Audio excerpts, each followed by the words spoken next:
Chapter 5 fundamental unit of life cell. इसमें हमने ये तो जान लिया बच्चों कि the cell is the basic functional unit of life. अब इसमें हम जानेंगे कि लाइफ प्रोसेस क्या होते हैं और सेल उन लाइफ प्रोसेस को कैसे परफॉर्म करता है। तो सभी लिविंग ऑर्गेनिजम्स में कुछ प्रोसेस होते हैं, जैसे वो ग्रो करते हैं, वो एक्सक्रीट करते हैं, मीन्स वेस्ट प्रोडक्ट बाहर निकालते हैं, उनको फूड चाहिए, वो रेस्पिरेशन करते हैं, सांस अंदर लेते हैं छोड़ते हैं। तो ये सारे जो हमारे एक्टिविटीज़ होती हैं लिविंग ऑर्गेनिजम्स में, इनको हम बोलते हैं लाइफ प्रोसेस।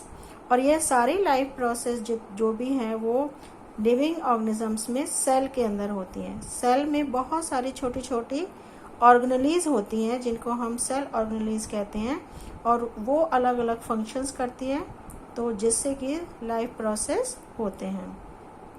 उसके बाद है कि what is plasma cell membrane. Plasma cell membrane क्या होता है और उसका क्या फंक्शन है। तो ये आप डायग्राम में देख रहे हैं, एनिमल सेल है। तो ये जो आउटर मोस्ट लेयर है मेम्ब्रेन है, सेल की जो आउटर मोस्ट लेयर होती है उसको हम बोलते हैं प्लाज्मा मेम्ब्रेन। तो ये एनिमल सेल है। ऐसे ही ये हमारा प्लांट सेल है, इसमें भी जो ये आउटर मोस्ट जो लेयर है उसको हम बोलते हैं प्लाज्मा मेम्ब्रेन। प्लांट सेल में एक और लेयर होती है अंदर, जिसको कि हम सेल वॉल कहते हैं। ये एनिमल सेल्स में नहीं होती, सिर्फ प्लांट सेल में होती है। प्लांट सेल में 2 लेयर्स होती हैं, बाहर वाली प्लाज्मा मेम्ब्रेन और अंदर वाली सेल वॉल। इसके बाद हम वापस अपनी शीट पर आते हैं कि जो आउटर मोस्ट कवरिंग है सेल की, उसको हम प्लाज्मा मेम्ब्रेन कहते हैं। प्लाज्मा मेम्ब्रेन जो है वो कुछ मटेरियल्स को ही अपने अंदर और बाहर जाने देती है, जैसे CO2 है, O2 ऑक्सीजन गैस है, या वाटर है। मतलब हर मटेरियल को ऐसे ही उसके आर पार नहीं जा सकते, कुछ को वो रोकती भी है, कुछ मटेरियल्स को जाने देती है, कुछ को नहीं जाने देती।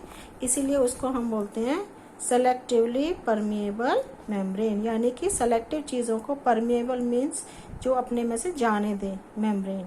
तो ये क्वेश्चन आता है what is selectively permeable membrane, क्योंकि ये कुछ ही सेलेक्टिव मटेरियल्स को अपने अंदर बाहर जाने देती है। उसके बाद हमारा एक और यहाँ पर टर्म आती है कि किस प्रोसेस से जो है ये O2 CO2 अंदर बाहर जाते हैं, वो है डिफ्यूजन और ऑस्मोसिस। अब डिफ्यूजन क्या है ये हम फर्स्ट चैप्टर में भी पढ़ चुके हैं कि जब हायर कंसंट्रेशन से कोई सब्सटेंस लोअर कंसंट्रेशन की तरफ जाता है तो उसको हम डिफ्यूजन कहते हैं। जैसे आपको याद हो कि जब हम अगरबत्ती जलाते हैं तो गैसेस जो है वहाँ से उस साइड जाती हैं जहाँ पर जो है वो गैस के मॉलिक्यूल्स कम होते हैं। या पानी, आपने देखा हम किशमिश जो है वो पानी में डालते हैं, तो किशमिश के अंदर पानी कम है और किशमिश के बाहर पानी ज़्यादा है, तो वाटर मॉलिक्यूल्स जो है वो बाहर से अंदर की तरफ जाते हैं और किशमिश फूल जाती है।